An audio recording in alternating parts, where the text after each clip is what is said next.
Assalamualaikum warahmatullahi wabarakatuh.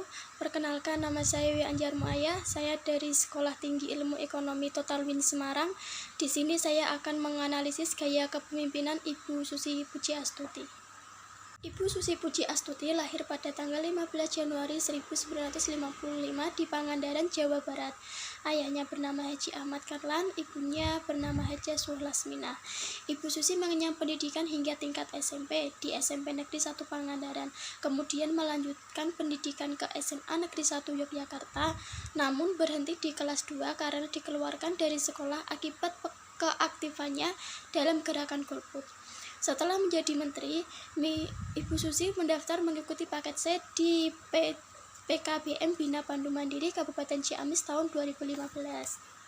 Setelah melewatkan ujian pada tahun 2017, Ibu Susi lulus dari ujian susulan pada bulan Mei 2018. Ia menerima gelar Doktor Honoris Causa dari Universitas Diponegoro pada 3 Desember 2016 dan Doktor Honoris Causa bidang keilmuan manajemen dan konversi sumber daya kelautan dari Institusi Teknologi 10 pada November 2017.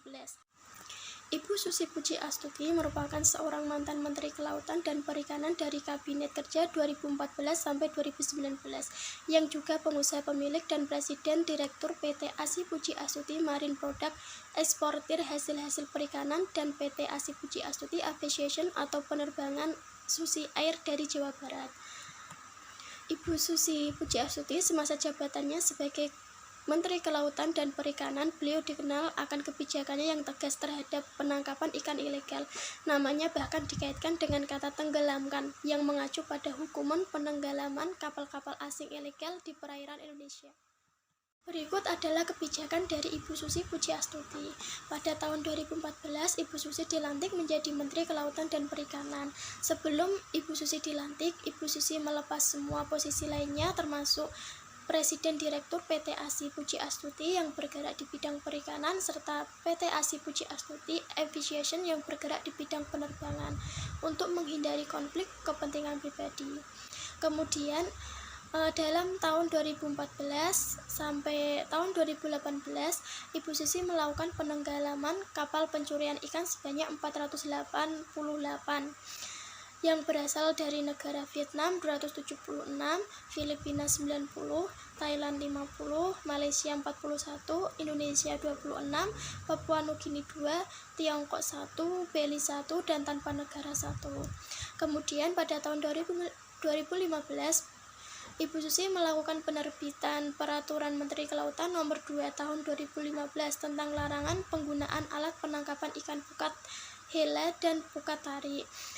Alasannya yaitu kedua alat tersebut dinilai dapat merusak lingkungan dan ekosistem laut. Kemudian pada tahun 2018, Ibu Susi mengeluarkan Peraturan Menteri KKP Nomor 56 atau 2016 tentang larangan penangkapan dan atau pengeluaran benih lobster, kepiting, dan rajungan. Ibu Susi beralasan ekspor benih lobster akan membuat kerusakan ekologi karena permintaan dari luar negeri yang sangat tinggi, menyebabkan eksploitasi besar-besaran. Selain itu, ekspor benih lobster juga akan merugikan negara Indonesia malah menguntungkan petambak negara lain karena harga lobster jika dewasa akan semakin tinggi. Kemudian saya akan membahas analisis kepemimpinan yang dilihat dari indikator telling, selling, participation, dan delegasi. Yang pertama yaitu telling. Telling merupakan tipe pemimpin yang memberikan petunjuk yang spesifik dan mengawasi secara ketat pelaksanaan tugas. Di sini Ibu Menteri Susi menyampaikan dengan tegas apa yang menjadi kebijakannya serta job desk atau tanggung jawab bawahannya agar tercapai tujuan. Kemudian ada selling. Selling merupakan tipe pemimpin yang terus mengarahkan dan mengawasi secara ketat penyelesaian tugas, tetapi juga menjelaskan keputusan, meminta saran, dan mendukung kemajuan. Di sini, Ibu Susi mendapatkan kunjungan Komandan Korps Marinir atas dukungannya terhadap kegiatan Save Our Littoral Life. Kemudian Ibu Menteri juga memberikan apresiasi terhadap kegiatan Save Our Littoral Life. Komandan Korps juga menyampaikan terima kasih atas dukungan Ibu Susi serta beliau juga bertekad akan terus memelihara terumbu karang yang telah ditanam. Kemudian nomor 3 ada partisipasi.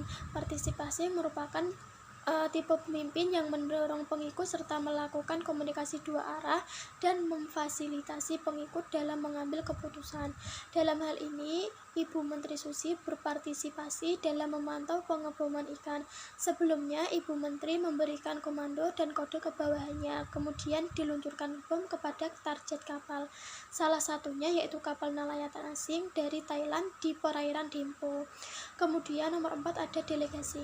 Delegasi merupakan tipe pemimpin yang memberikan otoritas dan tanggung jawab kepada pengikut, namun dengan pengawasan, keputusan tetap diambil oleh pengikut. Pemimpin hanya melakukan monitoring saja di dalam kegiatannya. Dalam hal ini, Dinas Kelautan dan Perikanan di seluruh Indonesia dapat membantu mencapai program kerja yang telah disampaikan oleh Menteri Susi, sehingga ada program-program yang dapat didelegasikan. Sekian yang dapat saya sampaikan mengenai gaya kepemimpinan Ibu Susi Pujiastuti selaku mantan Menteri Kelautan dan Perikanan. Apabila saya ada salah kata dan kekurangan, saya mohon maaf. Terima kasih.